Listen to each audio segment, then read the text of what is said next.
Hello, my friends. The Paris Court of Appeal has just convicted Air France and Airbus in connection with the Air France 447 accident. It's an old story, even though, as you can see, it's still alive on the legal front. It's often the case that when there are air accidents, it leads to battles that sometimes drag on for decades. We'll talk about it a little later. It was June 1st, 2009. Sometimes it's called the Rio Paris. It's also called, by people who work at the Paris airport, sometimes the Charlie Papa. It was the A330 that operated those flights. We were expecting it in the morning, but it didn't come. We found out later that it had vanished over the Atlantic. It took time to locate it, and also to locate the black boxes. And for quite a while, it was literally the Titanic of the skies, because people couldn't imagine that an Airbus, an extremely modern plane, could suddenly, just like that, disappear in the night. Without leaving a trace, without any distress signal, call, or anything else.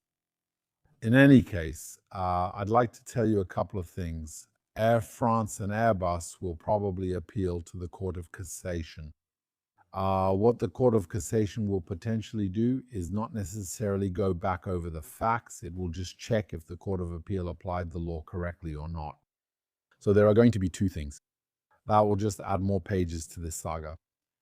If the Court of Cassation considers that, in the end, the Court of Appeal did its job correctly, then the conviction of Airbus and Air France becomes final and irrevocable. If the Court of Cassation ever says, well, in the end, the Paris Court or the Court of Appeal made a mistake in interpreting the law, not the facts, we won't go back over the facts. Well, in that case, the case will potentially be sent back to yet another Court of Appeal. And here we go again. So it's a saga that hasn't said its last word yet, unfortunately. So one of the points of difficulty is that indeed, when there's an accident, naturally people look for someone to blame. So naturally, we think of the pilot, we think of the captain, we start thinking of Mr. Bonin, who was there and who was ultimately the proximate cause of the accident. Often that's the case with the pilot. Why is the pilot often blamed? Because he is the last link in the chain. The plane crashed, he was sitting in the pilot's seat, he had his hand on the controls, so obviously it's him. That's a simplistic view because an air accident involves shared responsibility. It isn't just on the pilot, an airline, a manufacturer, or a mechanic. It's really a matter of shared responsibility. And why is this view important? It's not just about exonerating the pilots. That's not the idea. It's that if we start from the principle that the person responsible is the pilot, we won't have air safety because we'll miss the real picture, we'll miss what's really going on. So as I was saying, this story has been going on for it's been going on in the courts for a good 17 years. Can you imagine the marathon that is for the families, for the civil plaintiffs, for the people affected by this accident? And that I worked in, back in 2009 when there was the Charlie Papa. I was helping families of French victims in connection with an accident that had happened 5 years earlier. It was the Flash Airlines C604, a 737. It took off from Sharm el-Sheikh, Egypt, and was returning to Paris. And then during takeoff, just a few seconds after takeoff, it made a turn into the night. It kept turning into the night. And then it ended up in the water. So it's true that at the time, Air France 447 happened. And I had spoken to a few people who had been affected. And it just added even more to a series of very serious accidents that had happened in that decade, you see. So I'm going to tell you something. You know what? I created aldosterone, Aviation, 5 years ago. And the reality is that after the story of the Air France Airbus A330, I distanced myself from aviation safety. I disconnected from all that. I stopped working with lawyers, with victims' families, with Excel files containing thousands and thousands of numbers, coming from DFDR, from recordings, accident reports, expert reports, insurance reports, all that. That it had started to get on my nerves, to put it nicely, you know. So, just a few examples, a few powerful scenes that I remember. It's meeting someone who shows you some keys, you know. His family had left several people, many people from his family, I think 9 or 10, were on the same plane. It was the crash at Charles de Gaulle. He had too many keys that they left him so he could water the plants and all that. Everyone died. And he ends up with this kilo of keys, you see. It's you see that, you talk to the person, you feel a reality behind what's happening. Because personally, you know, I'll tell you something. I try to keep my distance. I try to keep my distance from these stories. And when I speak today, if you notice, I came back to talk about air safety and everything. And if you look, for me, there are always 0 deaths in an accident, you see. It's a way to protect myself. Otherwise we can't talk about it, you see. Otherwise it's here, I'm in the room where I usually record. There in the back, there's still the board with the PS 2976 that I published yesterday or the day before. You see, but I try to stay technical. I try to stay technical, not to talk about people. I saw in the context of Chalamet, I'm still looking. But just to tell you, why am I telling you this? Because with plane crashes, I have this feeling, actually I've noticed, it's not just a feeling, that it affects people much more strongly than deaths from illness or deaths from other types of vehicles. You see, for example, I don't know, a minibus or a taxi or something else, or simply a car accident. I feel like for some reason, when it's a plane that's involved, there's a lot more emotion. And then there's also the legal drama that might prevent the wounds from healing. I was telling you, I was in Cairo in a hotel, in the lobby of a hotel. There were families of victims. It was the father, the mother. They had a son and they lost him. I'm trying not to give too many details. You know what I mean? It's just things, you see, you have to keep some things to yourself at some point. I'm trying to give you the gist. And actually, for a long time, I had been helping the families of the victims for several years. And I had never seen a single photo of someone who had died in that aircraft.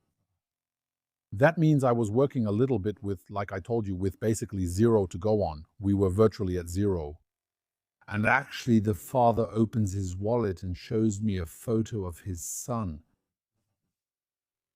You see, there was a before and after to that, I can tell you. Yeah, because before showing the photo, I had already several times, several mornings, had breakfast, talked with these 2 people, with this couple and all that. He's their only son. And then suddenly I see the photo. And then suddenly he appears. The person becomes real. You can't let him get too immersed in the virtual world. There are a lot of emotions. There are a lot of emotions connected to these plane crashes. I'm not sure why there are more than with other types of accidents, but that's what I've seen and noticed. So the difficulty, if you want, regarding the chain of responsibility is that if you look, for example, in the airworthiness certification rules, we look at 14 CFR, Chapter 25, Part 25. Well, when you look at Part 25, it defines how an aircraft is certified. And if you want, back then, when the aircraft manufacturers, built a new aircraft, who tested it? It was tested by test pilots. So test pilots are people who use aircraft in extreme conditions, who are pilots with special skills. It's not the path for everyone. Testing aircraft isn't for everyone that are often. Plus, back then there wasn't digital modeling and all that, which allowed you to somewhat predict the behavior of an aircraft. For them, the first takeoff, even I would say the first 20 of a plane, it was always a mystery and a leap into the unknown. How is it going to behave? How is it going to turn? How are we going to balance it? And they were really risking their lives to be able to certify and validate a plane. Despite that, even now, it's still a dangerous job, a job that's not for everyone. I'm getting to part 25. So when the FAA wanted to certify its planes, and now we're getting to it, you'll see the story of Air France 449. Actually, 449, 447, 447. Some chance. Well, it's not essential, but there's a number. I'm sure about the two fours. And almost sure about the 7. I may have already mentioned it earlier in the video. Let me tell you something. Part 25. It's in Part 25 where the FAA tells manufacturers the following. They're going to say to them, listen, you bring me your plane, that's fine. I'm willing to certify, test, and check it for you to ensure everything is in the right condition. However, there's an important rule, okay? There's an important rule, and it's this. The important rule is you don't tell me that there are test pilots who were able to fly it. That's not valid. I don't accept it. And so the rules of Part 25 say we must be able to go from one phase of flight to another. We must be able to take off. We must be able to land. We must be able to handle foreseeable situations or aircraft attitudes in operating an aircraft without this requiring any particular skill from the pilot, a level of alertness, or a level of wakefulness. A particular level, or in some sections, any particular strength. That means clearly we're telling the manufacturer, if I want to put it simply, we're going to say, listen, you take the pilot, the last one in the class, you take the one who barely made it, he's legal, he barely made it. You take the last one, you take the worst one, you take the one who has no particular skill, he's legal. I'm not saying someone who's incompetent, no, I'm telling you he's legal, but maybe he's borderline offside. He's not particularly alert, he might be tired, okay?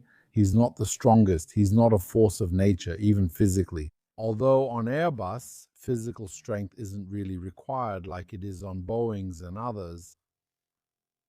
And I want that pilot to be able to handle that plane, to operate it, to go from point A to point B safely. All right, so here is where we set the bar. That's exactly where the issue of pilot performance arises.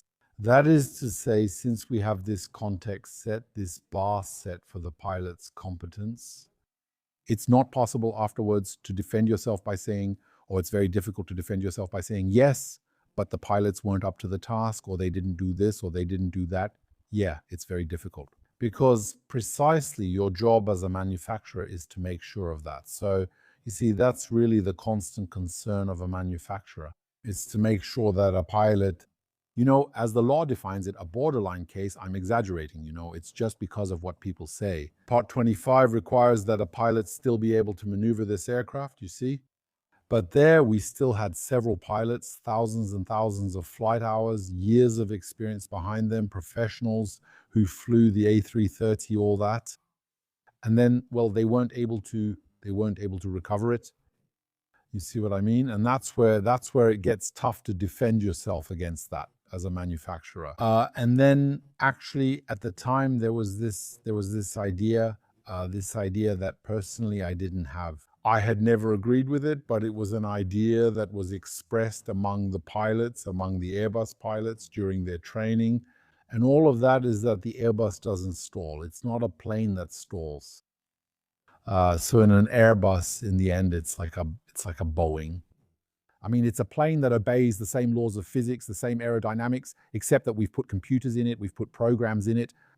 It's like if I put, if I put a bunch of programs in a car and told you this one can't skid or it can't go off the road or anything, that's not true. Yes, it can. As long as these programs work under the conditions for which they were designed, and the vehicle is operated under the conditions defined by the manufacturer, and the whole environment is good, and that's it. At that point, okay. But there are a lot of ifs, you see. So if the ifs are no longer met, if the conditions are no longer met, then your car, your bunch of computers and all that could go off the track or the road and could end up crashing into a tree. That's not out of the question. You see what I mean? So in the case of Air France 447, that's my final word.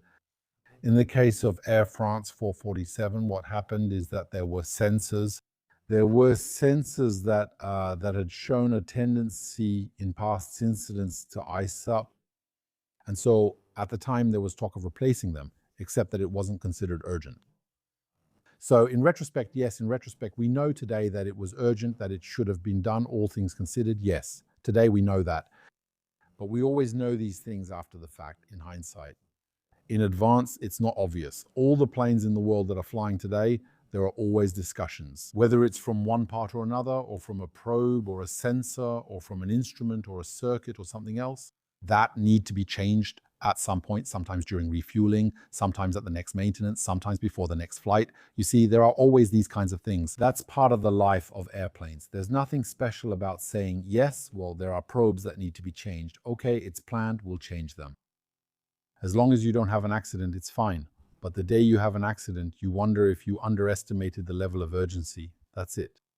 And afterwards, of course, it's easy to judge these things in hindsight. Well, that's it, my friends. What was I going to say? There was something else. We'll see. I'm sorry this video is a bit disjointed, okay? It's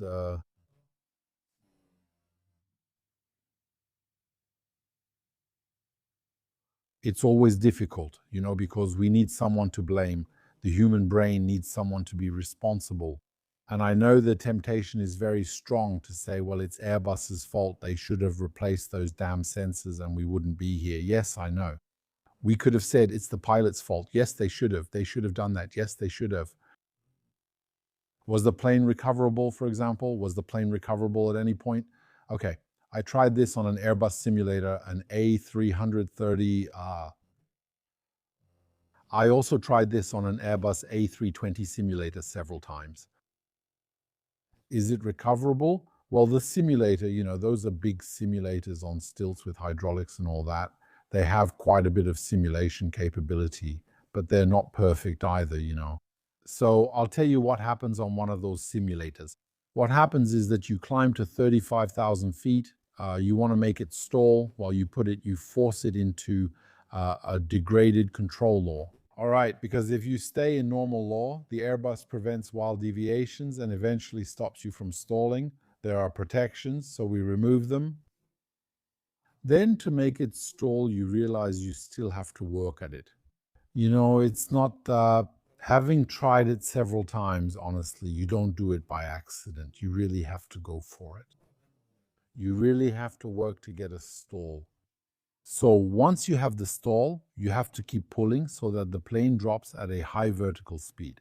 You see, so that you really get that nice variometer reading, it goes into orange and red and all that, then you really have at least 11,000 feet per minute and everything. That's when you know you've really stalled for real. So to recover from that, I'm not qualified on the A330, so you see what I mean. That means in terms of part 25 that I mentioned to you earlier, I'm below it, I'm really coming in below part 25. I'm not even within the margin defined by the law, you see. Recovering it, of course, knowing that it's stalled and everything because I made it stall on purpose, that eats up altitude. It eats up altitude. I'll tell you, there's no shame in these things, It even took me 10,000 feet to recover it. Okay, why? Because the problem was the secondary stall. That means in this kind of situation, look, I don't have a plane here on hand, otherwise I would have shown you. When it's falling, you see what I mean? Then because it's stalled, it's nose up, it's falling. So what you do, you push on the side stick, okay?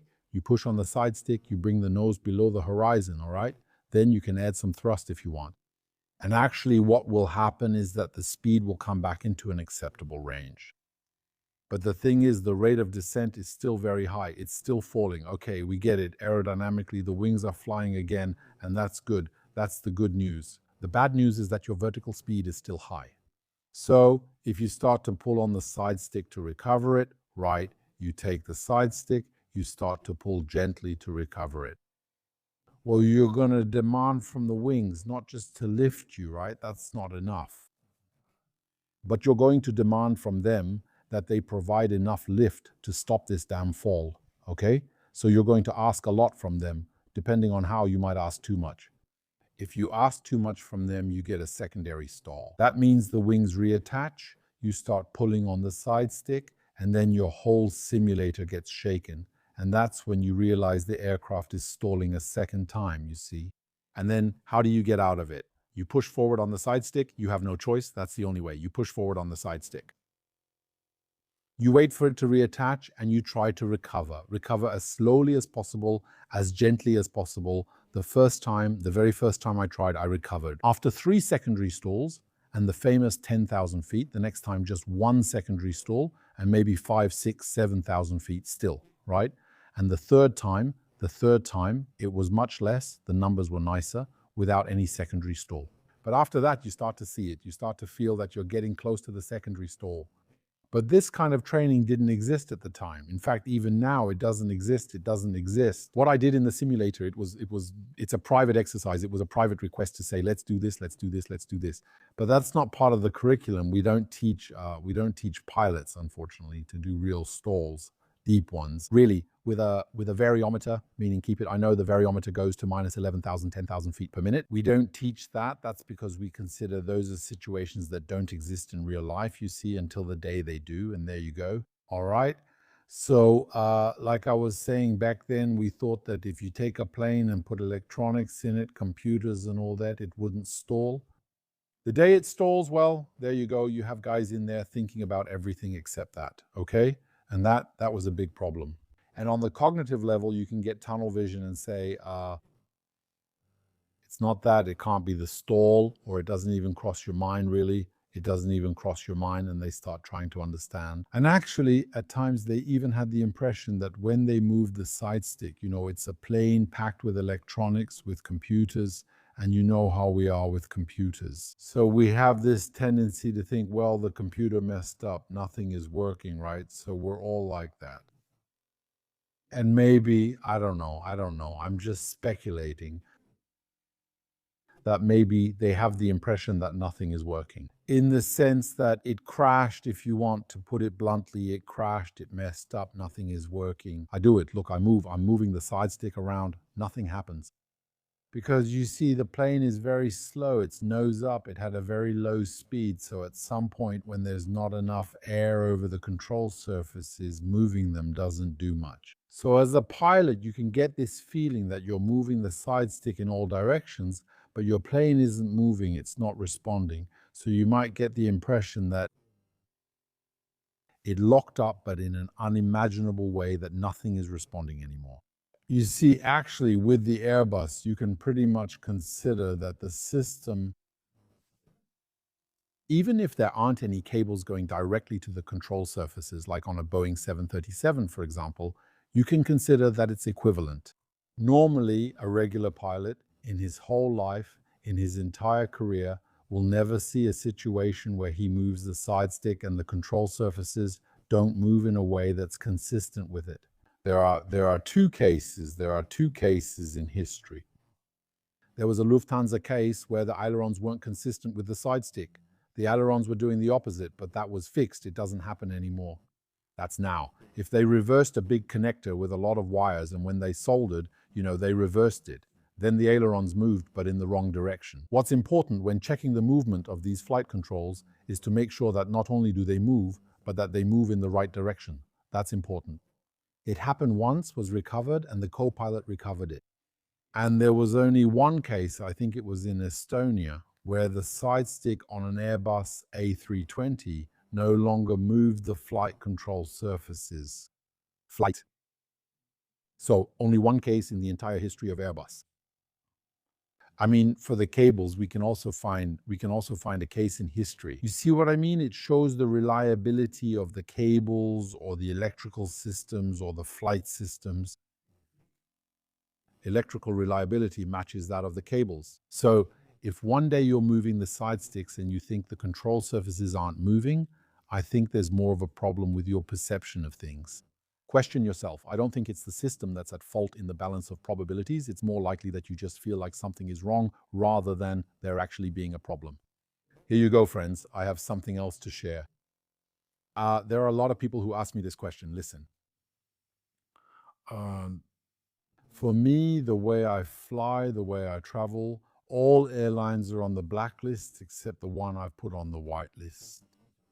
So for example, I take Emirates, I take British Airways, I take Air France. They are among the airlines that are, the list is not exhaustive, what I just said. They are among the airlines I take. All those that are not on my list, I don't take them. That's the first point. Secondly, when it comes to Boeing and Airbus, I'm torn. You know, I really like Airbus. I prefer the Airbus A320 over the Boeing 737. I much prefer, well, not by much, but you know what I mean. I prefer the 777, the Boeing over the Airbus A330, for example. I really like the power of the Boeing 777. I like its rugged side and maybe its slightly old school vibe, you know, which is starting to show a little. But I really like that. I really like that plane. And when I travel and I see it's a 777, I prefer it over an A330. But hey, it doesn't change my life. It's an A330. I'll take it too, you know, that's it. So Airbus and Air France were ordered to pay 225,000 euros. That's what you pay. That's what you pay in the United States for next to nothing, right? I mean, for a cup of hot water, when you pour it on, you could get paid a lot more, right? I mean, it's not much, but the symbolism is important. The symbolism is important regarding this whole legal story, compensation, and all. It's also a long journey for the families. You know, for example, I was talking to someone, he had lost his brother. And, you know, for the compensation, they were asking him, he had a list, how many times he had seen him. He had to say how many times he had seen him in recent years, what kind of relationship he had with his brother. Because if it's a brother, like he lives just across the street, I see him every day, our families are very close. Look, we have lots of pictures together and all that. We go on trips, on vacations together and everything. Okay, then that could mean a decent amount of compensation. Otherwise, if it's the brother you haven't seen in 10 years, well, we're talking about a few €100, you know. I mean, the guy made the effort, we're still going to give him a check. But yeah, it won't be much. So there is indeed this rationality that is underlying all of this. And then somewhere, I'm going to say, I know, because there are people who will say, yeah, for the civil parties lawyers, it's true that their job, well, there is an aspect of their job that can't quite escape a certain vulgarity because they're there attacking the airlines, the manufacturers, asking for money. No, I don't see it that way because simply companies are not, they're legal entities, and a legal entity doesn't have a soul. And the only thing that hurts them, the only thing that forces them to change, to make things move, it's when they're hit in the wallet, it's when they're dragged to court, it's when they have to pay lawyers, it's when they see their name coming up in the media all the time. You see they have to sign checks and everything. That's what hurts them.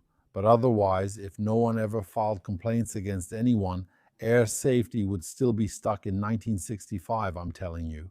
It's also the fear of the authorities. It's the fear of this kind of situation that makes people think twice and raise the bar for safety higher and higher. So the families of the victims and the lawyers representing the injured parties are still doing an important job in that regard. So that's it, my friends. Thank you for listening to this video up to this point. Once again, sorry if this part felt a bit scattered, or maybe not scattered, but a little unstructured, I don't know, in the way I approach this topic. But anyway, I'll come back another time with another topic and then we'll address it differently. Until that day, thank you for watching this channel. Thank you to everyone who supports it, and I'll see you in the next one.